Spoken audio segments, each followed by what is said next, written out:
Ashamaa akkam jirtu kabajamoof jaallatamoo hordoftoota chaanaalii keenyaa Abdiin Inspire akkam jirtu akkasuma Oromoo School kan ta'e jechaadha. Egaa yeroo baay'ee chaanaalii kanarratti wantoota hedduu hojjenna jechaadha. Viidiyoo barnootaaf ta'anii akkasuma waa'ee yuutuubii kan barsiisan jechaadha. Egaa amma irratti maatiin keenya baay'ee galatoomaa akkasuma akkuma baratame laayikii gochuun dagatina.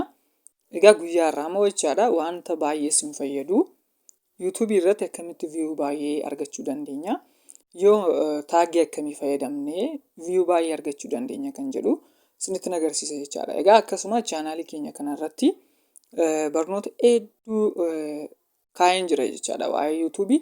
Egaa warroota kana seentanii ilaaluu dandeessu. Viidiyoo jala akkasuma pileeylistii jala seenuudhaan arguu dandeessu. Egaa chaanaalota guguddoo kana ilaaluu dandeessu.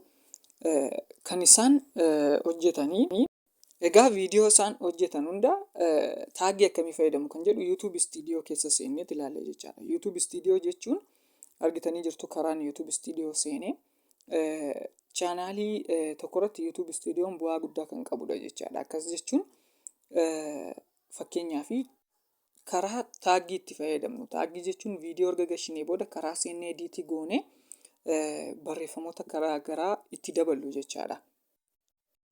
yuutuubii appii keessan keessa haalan seeneen arguu dandeessu jira jechaadha. Yookiin pileestoorii irra seenuudhaan akkaataa itti yuutuubii istiidiyoo buusanii isinitti agarsiisuu ni danda'a. Viyuu baay'ee argachuudhaaf dirqama yuutuubii istiidiyoon baay'ee isin barbaachisa jechaadha. Sababiin isaas viidiyoo erga caantanii booda ediitii gootu waan ta'eef. Egaa pileestoorii irratti asitti jechaadha yeroo tokko bakka sirchi batanii cuqaasuudhaanii barreeffama YouTube Studio jedhu kana irratti search gootu jechaadha. YouTube Studio kan jedhu kana erga search gootanii booda appiin sun fuula duratti isiniif ba'a. Appiin YouTube Studio oriijinaalii kamidha kan jedhu ilaaluu dandeessu.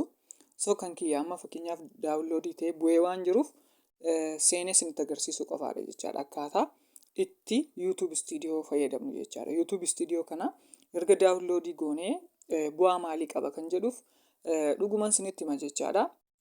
Viyuu baay'ee argachuudhaaf YouTube Studioon kun bu'aa guddaa qaba. Sababiin isaas maalidhaa? Irra deddeebitanii ediitii gootu waan ta'eef. Egaa yeroo tokko amma YouTube Studio kan jedhu kana seenuu dandeenya jechaadha. Egaa viidiyoota keenya hunda maal goona? Ediitii gochuu dandeenya. Fakkeenyaaf viidiyoo tokko erga gashinee booda mata duree isaa qayyaruu yoo barbaanne asiin ediitii gochuu dandeenya salphaatti. Kun dhaabbata sirrii ta'e kan yuutuubiin ofiisaa nuuf baasedha jechaadha. Kanaaf baay'ee namatti tola. Kana keessatti akkaataa itti ediitii gochuu dandeessanii wanta hundaan isinitti agarsiisa jechaadha. Viidiyoo kun hanga xumuraatti ilaaltanii wantoota hedduu wanta bu'aa qabu irraa argattu jechaadha. Kanaaf egaa YouTube Studio kana keessatti kun haala kanaan yeroo tokko viidiyoo tokko cuqaastanii seenuudhaanii bakka barreeffamni jiru kana irra deebitanii ediitii godhuudhaaf bakka miliikita iskiriptoon jiru kana seentu.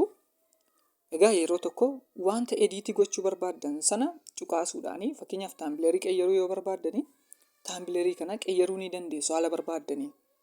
Suura qopheessitan sana yookiin viidiyoo keessan irraatii asiin jijjiiruu dandeessu jechaadha. Garuu karaa yuutuubii noormaalii jijjiiruu tasuma hin dandeessan jechaadha. Kanaaf karaa kana garuu salphaatti jijjiiruu dandeessu jechaadha. Kanaaf ani isinitti agarsiisaa jiru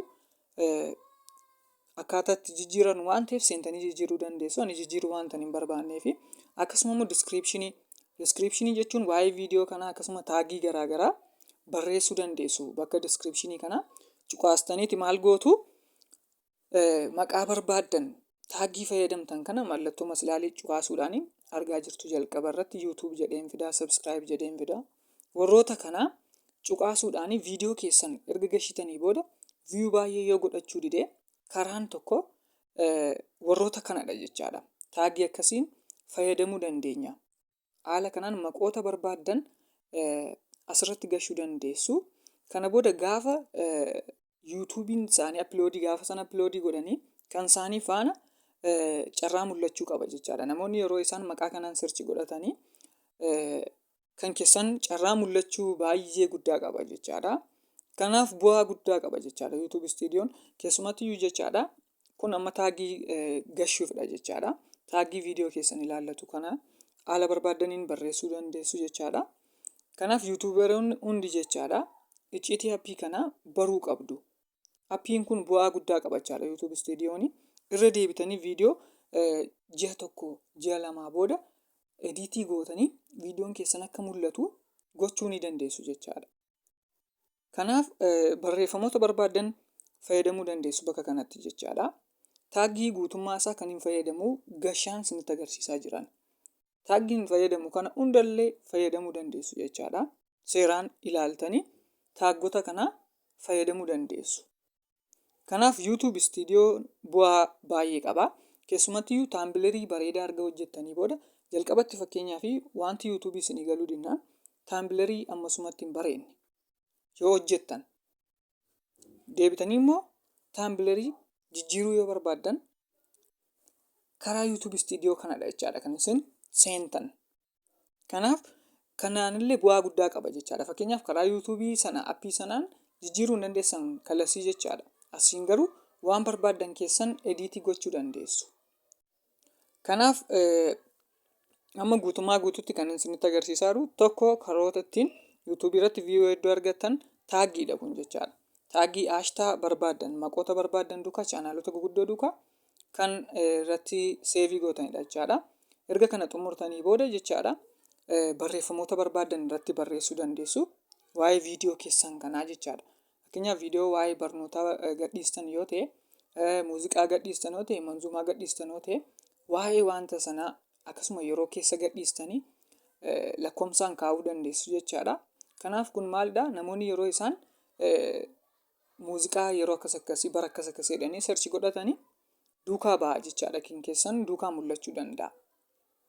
Kanaaf YouTube Studioon bu'aa guddaa qaba jechaadha. Warroota akka taambilerii jijjiiruu, taaggii wantoota kana jechaadha barreeffamoota garaagaraa itti dabaluu fi bu'aa guddaa qaba. Kanaaf argaa jirtu warroota kana itti dabaleen jira jechaadhaani kan kiyya guutummaa guututti wanta sirrii ta'e viidiyoo kan kiyya chaanaalii kora kan jiru arguu dandeessu. Viidiyoo edit godhaadha kan isinitti agarsiisaa jiru jechaadha. Kanaaf yoo isinii galuu dide viidiyoo kanarra deddeebitanii ilaaltanii sirreeffachuu dandeessu jechaadha. Viidiyoota keessan hundasaa haala kanaan ediitii yoo godhattanii baay'ee tokko isiniif dabaluu danda'a. Viyuun isaa jijjiiramaa arguu dandeessu jechaadha. Kanaaf haala kanaan ediitii godhachuun hin danda'ama karaa YouTube Studio. Kanaaf yeroo tokko keessaatii gara duubaatti baatanii jechaadha. Lookeeshinii viidiyoo yookiin taaggii viidiyoo sanarra deddeebitanii kan irra yoo hin gashine ta'e ediitii gootu jechaadha.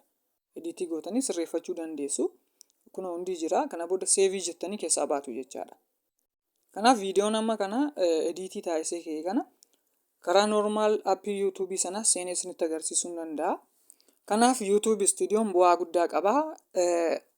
Chaanaalii keenya subscribe gochuudhaani viidiyoota babbareedoo akkasii argachuu dandeessu. Akkasuma viidiyoon amma ediitii godhaa oole sana isinitti agarsiisuu hin danda'a jechaadha. Kanaaf bu'aa guddaa qaba.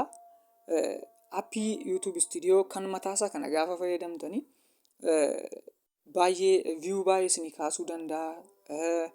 Chaanaalii keessaniif illee baay'ee bu'aa guddaa qaba jechaadha. Kanaaf akkasuma egaa chaanaalii keenya irratti viidiyoo hedduu hojjedheen jira. Chaanaalii kanarraati subscribe gochuudhaani barnoota hedduu argachuu dandeessu.